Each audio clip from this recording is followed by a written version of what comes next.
नमस्कार, स्वागत है आपका। मैं हूं आपके साथ सुमित झा। शुरुआत बड़ी खबर से करते हैं। बड़ी खबर, बिहार में 4 नए पॉजिटिव मरीज मिले हैं कोरोना के।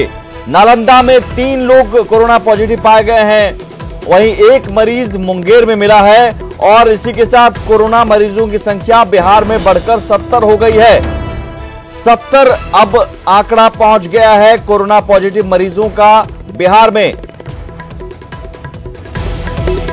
रजनीश हमारे साथ जुड़े हुए हैं। रजनीश, जो ये 4 नए मरीज मिले हैं, क्या इनके कांटेक्ट ट्रेस हो पाए हैं?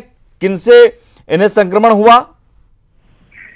बिल्कुल, जो नालंदा के 3 शख्स मिले हैं जिनमें पॉजिटिव पाया गया है, वो कहीं ना कहीं दुबई से आया हुआ जो एक शख्स है उसके संपर्क में आने से उन्हें पॉजिटिव पाया गया है। तो कहीं ना कहीं बड़ा मामला फिर से कहिए बिहार के लिए, क्योंकि नालंदा और मुंगेर जहां पर सबसे ज्यादा मरीज जो है उनके ठीक होने का रेशियो आया है। यानी मुंगेर में जो मोहम्मद सैफ था, जो बिहार का पहला मरीज था, उसके संपर्क में आने वाले सभी मरीज जो है पिछले 10 दिनों के अंदर ठीक हो गए थे।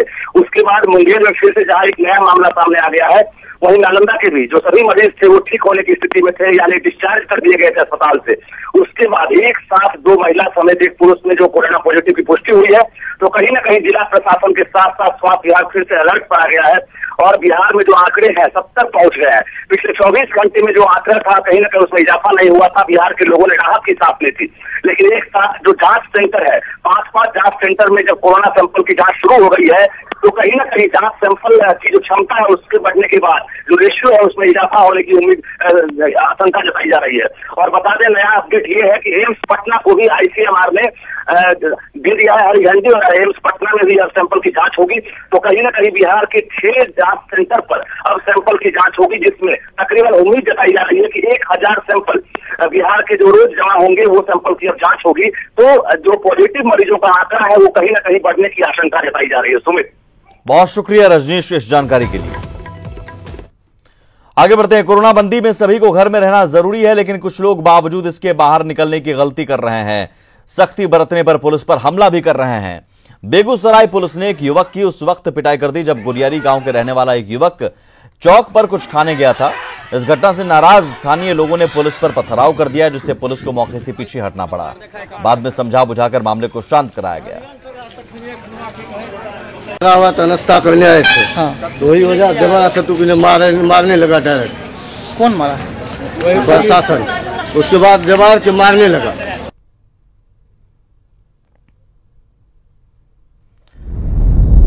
न्यूज 18 पूछता है सवाल, आखिर जान से खिलवाड़ क्यों? गलती के बावजूद आग बबूला लोग क्यों हो जाते हैं? गलती पहले तो करते हैं घर से बाहर निकलकर, और उसके बाद जब उन्हें रोका जाता है तो उल्टे पुलिस पर ही हमला करते हैं।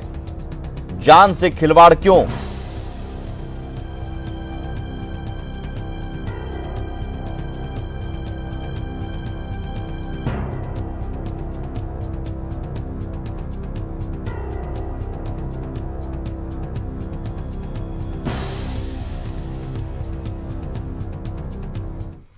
कोरोना बंदी में सख्ती बढ़ा दी गई है। सड़कों को सील कर दिया गया है और सिर्फ वैसे लोगों को ही जाने की इजाजत दी जा रही है जिन्हें पास जारी किया गया है।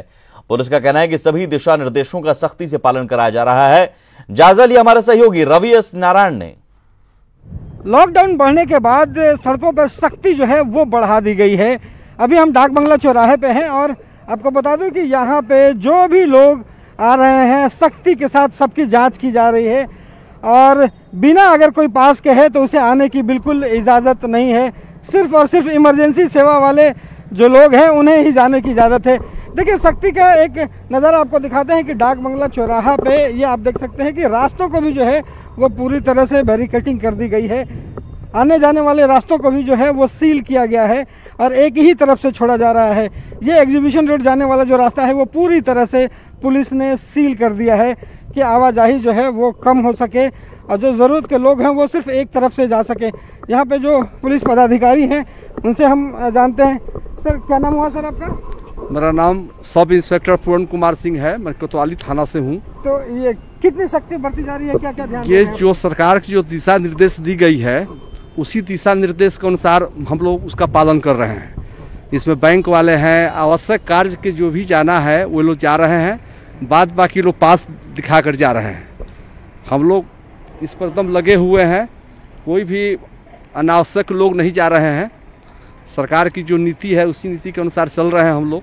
फिर आगे जैसा दिशा निर्देश होगा उसी का हम लोग पालन करेंगे। यहाँ पे देखा जा रहा है कि अपने बैरिकेडिंग भी हो गई है। बिल्कुल बैरिकेडिंग है, हर बैरिकेडिंग पर जिला बल और बीएमपी के जवान लगाए गए हुए हैं और काफ़ी सख्ती से इसका पेश आया जा रहा है। कोई भी आदमी ऐसा नहीं हो जो फ्री घूमे। यहाँ पर प्रशासन एकदम चौकन्ना है, पग पग पर प्रशासन लगा हुआ है। प्रशासन देखिए पूरी तरह से चौकन्ना है और जिस ढंग से रास्तों को बैरिकेडिंग कर दी गई है, इतना साफ है कि बेवजह जो है वो बाहर ना निकले तब तक कि जब तक कि बिल्कुल एकदम से ज़रूरत नहीं आन पड़ती है। लोगों से भी गुजारिश की जाती है कि अपने घरों में रहें और लॉकडाउन का सख्ती से पालन करें। कैमरा पर्सन अजय दुबे के साथ Ravi S Narayan, news 18 Patna. Corona महामारी के बीच बैंक रेड जोन बनता जा रहा है। सोशल डिस्टेंसिंग मेंटेन हो, इसके लिए कोरोना बंदी की अवधि बढ़ाई जा रही है, लेकिन बैंकों में रुपए निकालने के लिए भीड़ उमड़ रही है। लेकिन इस मामले पर ना तो सरकार और ना ही प्रशासन गंभीर है। पटना के एक बैंक का जायजा लिया हमारे सहयोगी साकेत कुमार ने। कोरोना के चलते देश भर में लॉकडाउन है और लोगों से सोशल डिस्टेंसिंग बनाने की बात लगातार सरकार और प्रशासन कर रही है। लेकिन आपको हम तस्वीर दिखाते हैं। ये देखिए आप मेरे पीछे तस्वीर, पटना की ये तस्वीर है, पटना के दीघा इलाके की। और यहाँ पर ये जो आप भीड़ देख रहे हैं ये बैंक के आगे लगा है। जो लोगों के खाते में जो पैसा, सरकारी राहत का जो पैसा आ रहा है उसको लेकर किस तरह से लोग यहाँ पर लाइन में खड़े हैं। सुबह 5 बजे से ये लाइन लगना शुरू हो जाता है और 10 बजे तक जब बैंक खुलता है तब तक किस कदर से कितनी लंबी लाइन यहाँ लगती है वो देखिए आप। बच्चे, महिलाएं, पुरुष तमाम लोग लाइन में खड़े हैं। चूंकि जो इन लोगों के लिए राहत के लिए जो पैसा आ रहा है सरकार की तरफ से वो बैंक में इनके खाते में डीबीटी के माध्यम से इनके खाते में जाता है और उसी के निकासी के लिए ये लोग यहाँ पर आते हैं। हम एक बार बात कर लेते हैं महिलाओं से। ये बताइए कि क्या आप लोग लाइन में लगे हैं, किस लिए? तो 10 बजे आदमी के बोल देता है कि चलिए घर पैसा नहीं मिलेगा, यही बात है आदमी को। आज बच्चा लोग सब भूखले मर रहा है, सियान सब भूखले मर रहा है, कमा रहा है नहीं है तो कैसे खाएगा? सबको पैसा का जरूरत है सर। और यहाँ पर सर 50 आदमी को पैसा दिया जा रहा है, 50 आदमी को बंद कर देता है। टोकन मिलता है सर, टोकन जिसको मिला सर पैसा मिलेगा ना था। देख लीजिए सर कितना लंबा लाइन लगा हुआ है। बिल्कुल लंबा लाइन लगा हुआ है और खतरा है, जान पर खतरा है, क्योंकि सोशल डिस्टेंसिंग अगर मेंटेन नहीं होता है तो लोगों के जान पर खतरा है। और सबको पैसा का जरूरत है सर। और यहाँ पर सर 50 आदमी को पैसा दिया जा रहा है, 50 आदमी को बंद कर देता है। टोकन मिलता है सर, टोकन जिसको मिला सर पैसा मिलेगा ना था। देख लीजिए सर कितना लंबा लाइन लगा हुआ है। बिल्कुल लंबा लाइन लगा हुआ है और खतरा है, जान पर खतरा है, क्योंकि सोशल डिस्टेंसिंग अगर मेंटेन नहीं होता है तो लोगों के जान पर खतरा है। और जैसा कि लोग बता रहे हैं कि आखिर इनके पास रास्ता क्या है। लेकिन सबसे बड़ा सवाल एक प्रशासन के ऊपर भी है कि आप देखिए तस्वीर में एक भी पुलिसकर्मी यहाँ पर नहीं मौजूद है कि वो धीरे से आपको सबको एक लाइन में लगाकर और वो यहाँ पर काम ले, किस तरह से सोशल डिस्टेंसिंग हो, ये तमाम चीजें यहाँ पर फॉलो कराए, वो आप एक भी आपको तस्वीर में नहीं दिखेगी।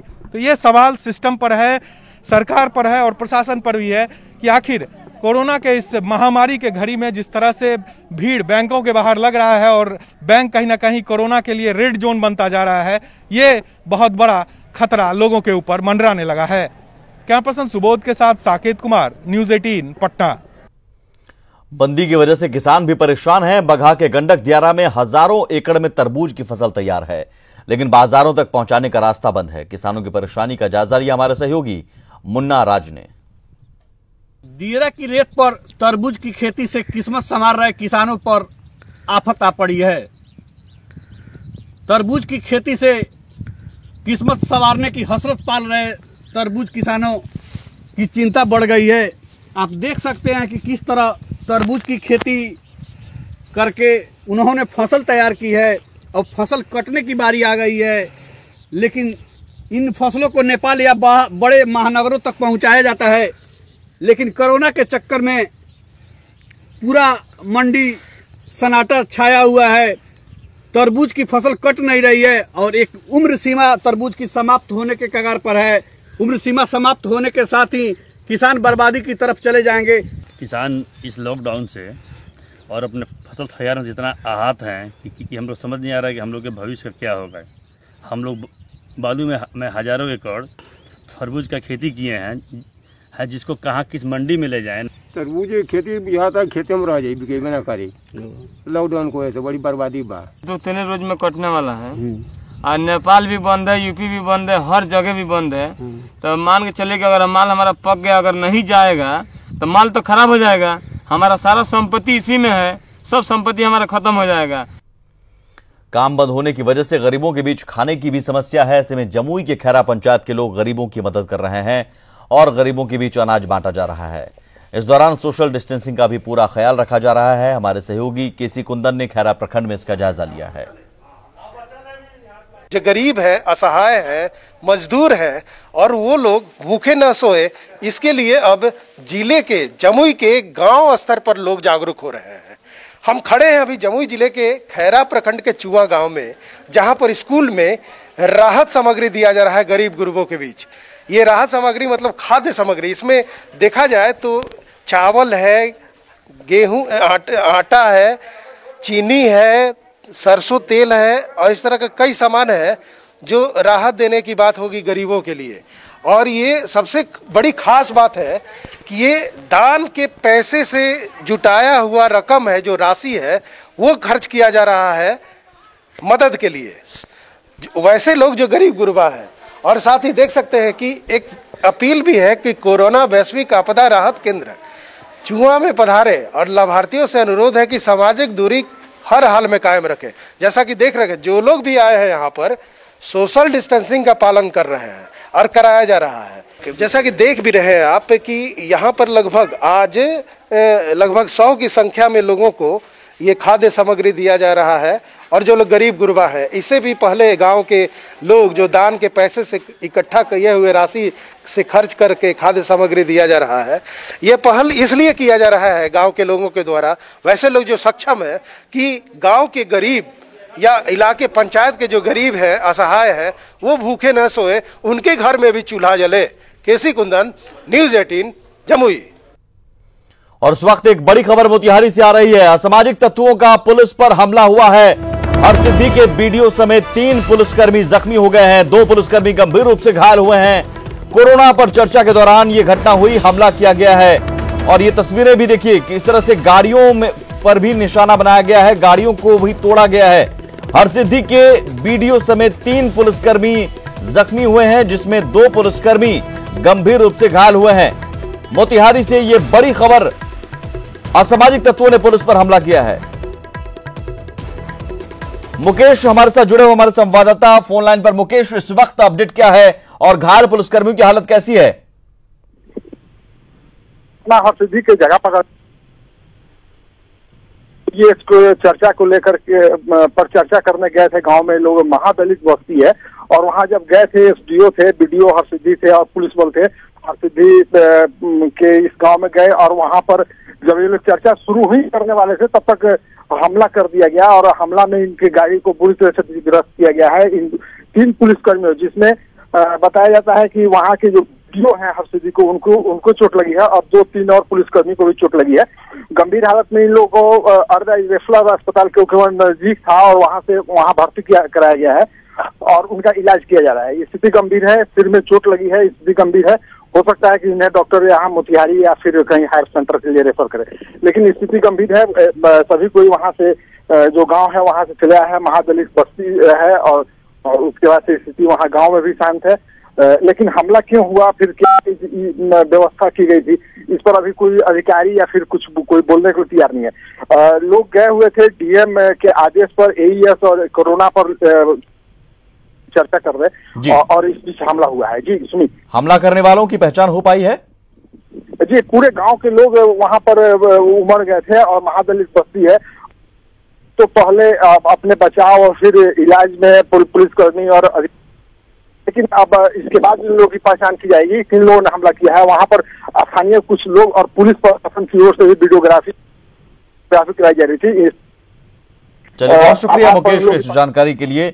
तो हालात अभी कंट्रोल में है, लेकिन पुलिसकर्मी जो जख्मी हुए हैं उनकी हालत खराब बताई जा रही है, ज्यादा गंभीर बताई जा रही है और उन्हें रेफर किया गया है इलाज के लिए। अररिया में तबलीगी जमात के 18 विदेशी नागरिकों को वीजा उल्लंघन मामले में गिरफ्तार कर जेल भेज दिया गया है। हालांकि सभी की जांच रिपोर्ट नेगेटिव आई है। इधर राज्य स्वास्थ्य समिति की ओर से दिल्ली की तबलीगी जमात से अररिया आने वाले लोगों की संख्या 352 बताई जा रही है, जिसमें से 191 दिल्ली में ही क्वारंटाइन है, जबकि 161 जमाती अररिया में ही बताए जा रहे हैं। बताया जाता है कि जिला प्रशासन ने 52 लोगों को चिन्हित कर सभी लोगों को होम क्वारंटाइन में रखकर जांच करवा रही है, जबकि 109 लोगों को ट्रेस किया जा रहा है। ज्यादा जानकारी दे रहे हैं हमारे संवाददाता सतीश कुमार। दिल्ली तबलीगी जमात से लौटने वालों की सूची 352 है अररिया में। 352 जो है दिल्ली से अररिया लौटे हैं। राज्य स्वास्थ्य समिति ने 352 लोगों की सूची जारी की है, जिसमें कि दिल्ली में ही 191 लोग अभी क्वारंटीन में हैं। अररिया 161 आए हैं, जिसमें कि अररिया जिला प्रशासन ने 52 लोगों की सूची जारी की है, उनको आइडेंटिफाई किया है, जबकि ट्रेसलेस जो हैं 109 हैं। और हम ब्लॉक की बात करें तो अररिया ब्लॉक में अभी तक 30, फॉरबिसगंज में 7, पलासी में 7, जोकीहाट में 5 और नरपतगंज में 3 लोग शामिल हैं, जो कि इस तबलीगी जमात से दिल्ली से लौटे हैं। और जिला प्रशासन ने जिन्हें 52 लोगों को आइडेंटिफाई किया है, डीएम ने साफ तौर पे बताया है कि उनको जो है क्वारंटीन पर रखा जा रहा है, होम क्वारंटीन पे रखा जा रहा है। ऐसे लोग से न्यूज़ 18 भी कहता है कि जो आप विदेश से आए हैं और आप बाहर से आए हैं, दिल्ली के मरकज़ से आए हैं, तो आप खुद ब खुद घर से बाहर निकलिए और अपना स्वास्थ्य परीक्षण कराइए। क्योंकि कोरोना जैसी महामारी को बचाना है तो आप यदि अपने इस कोरोना संक्रमण को यदि छिपा रहे हैं, यदि आप अपनी पहचान छुपा रहे हैं, तो ये एक गंभीर अपराध है। बहुत ज़रूरी है कि आप बाहर आइए और अपना स्वास्थ्य परीक्षण कराइए। सतीश कुमार, न्यूज़ 18 अररिया। आरजेडी नेता तेजस्वी यादव ने केंद्र और बिहार सरकार पर निशाना साधा है। उन्होंने कहा कि सरकार गरीबों की चिंता नहीं कर रही है और थोड़े अनाज के साथ कुछ रुपए देकर खानापूर्ति की जा रही है। उन्होंने दूसरे राज्यों में फंसे बिहार के लोगों को वापस लाने का इंतजाम करने की मांग की।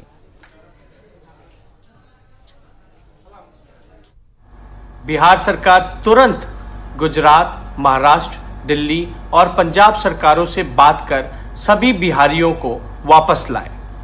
संकट की घड़ी में आप उन्हें ऐसे नहीं छोड़ सकते। ये सरकार की नैतिक जिम्मेवारी है। ये बीमारी लेकर आए हवाई जहाज वाले, भुगतना पैदल चलने वाले को, कोरोना लेकर आए पासपोर्ट वाले अमीर और भुगतना पड़ रहा है बीपीएल राशन कार्ड वालों को। अब आप उनको महज 500 रुपए और मुट्ठी भर दाल चावल से बहलाना चाहते हो। मैं सरकारों से हाथ जोड़कर कह रहा हूं, कोरोना से मरे ना मरे, लेकिन करोड़ों गरीब लोगों का इंतजाम नहीं हुआ तो वो भूख से जरूर मर जाएंगे। कोरोना बंदी के दौर में भी सियासत तो उछाल पर है। कोरोना बंदी को लेकर केंद्र सरकार पर तेजस्वी ने कड़ी प्रतिक्रिया दी, जिस पर जेडीयू और बीजेपी ने भी पलटवार किया है। 2 बजे रात में इनको बिहार की चिंता होती है। जब दुख के घड़ी में बिहार संकट के दौर से गुजरता है तो पटना से दिल्ली भाग जाते हैं। आप याद कीजिए, कोई भी समस्या बिहार में आया, संकट आया, तो ये कभी अपने पद का कभी उपयोग नहीं किया, दुरुपयोग किया। प्रतिपक्ष के नेता है, जब भी कुछ बिहार में घटना घटता है तो दिल्ली में रहते हैं। कोरोना की इस विश्वव्यापी विपदा की स्थिति में तेजस्वी यादव जी को राजनीति सूझ रही है। अफसोस होता है। मैं रिक्वेस्ट करता हूं कि अपने सामाजिक और राजनीतिक उत्तरदायित्व का एहसास करें। 2 बजे रात को वीडियो शूट करके ट्विटर पे पोस्ट करते हैं, लोगों को इनडायरेक्ट प्रोवोकेशन कर रहे हैं। यह शर्म की बात है। राज्य सरकारें सभी माइग्रेंट्स, लेबरर और जो भी हैं जरूरतमंद, उनकी मदद करने के लिए तत्पर है। बाढ़ के क्वारंटाइन सेंटर में रखे गए 60 से ज्यादा लोगों को छोड़ दिया गया। ये सभी दिल्ली, मुंबई, सूरत और दूसरी जगहों से बिहार पहुंचे थे, लेकिन सभी को क्वारंटाइन सेंटर भेज दिया गया था। कोरोना बंदी के बाद वे बिहार तो पहुंच गए, लेकिन उन्हें क्वारंटाइन सेंटर भेज दिया गया। हालांकि 14 दिनों बाद सेंटर से छोड़े जाने पर वे काफी खुश नजर आ रहे हैं। 16 दिन हो गया मेरे को आए जब यहाँ पे, तो मेरे को डर लग रहा था कि कोरोना मेरे को भी ना हो जाए। तो ये फीलिंग नहीं हुआ मेरे को। जब यहाँ से जा रहा हूँ आज बहुत अच्छा। ये लोग ज्यादा सूरत से आए थे मेरे यहाँ, सूरत, गुजरात और दिल्ली के ज्यादा लोग हैं। और लगभग हम लोग के यहाँ 54 लोग, तो मतलब जब ये लॉकडाउन 23 तारीख के बाद आए थे लोग, तो 23 को 54 व्यक्ति को यहाँ पे, उसमें से 32 व्यक्ति को यहाँ रखा गया, बाकी को होम क्वारंटाइन किया गया, अपने घर में रखा गया, जिनको कोई इसमें संदिग्ध नहीं है। कोरोना बंदी में इंसानों के साथ जानवर भी परेशान है। रोहतास के भलुनी भवानी मंदिर के आसपास सैकड़ों बंदर रहते हैं, जिन्हें वहां पहुंचे भक्त खाना दिया करते थे, लेकिन बंदी की वजह से भक्त वहां पहुंच नहीं रहे हैं, जिससे उन्हें भोजन नहीं मिल पा रहा। अब ग्रामीणों ने उनके खाने की व्यवस्था की है। विक्रमगंज के एडीएम और डीएसपी भी वहां पहुंचे और बंदरों को खाना खिलाया। पहले क्या होता था, यहाँ पे बहुत लोग आते जाते रहते थे, तो उन लोगों को कुछ खाने पीने के लिए मिलते रहता था। लेकिन जब से लॉकडाउन हुआ है तब से ना उन लोगों को खाने पीने के लिए मिल रहा है, ना कुछ और मिल रहा है। तो हम लोग खाने पीने के लिए उन लोगों को सामान देते रह रहे, खाने पीने के लिए जो भी हम लोग गांव से व्यवस्थित कर सकते हैं उन लोग को देते रहते हैं।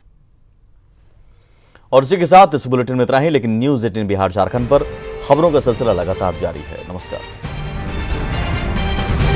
मई तक और बढ़ाना पड़ेगा।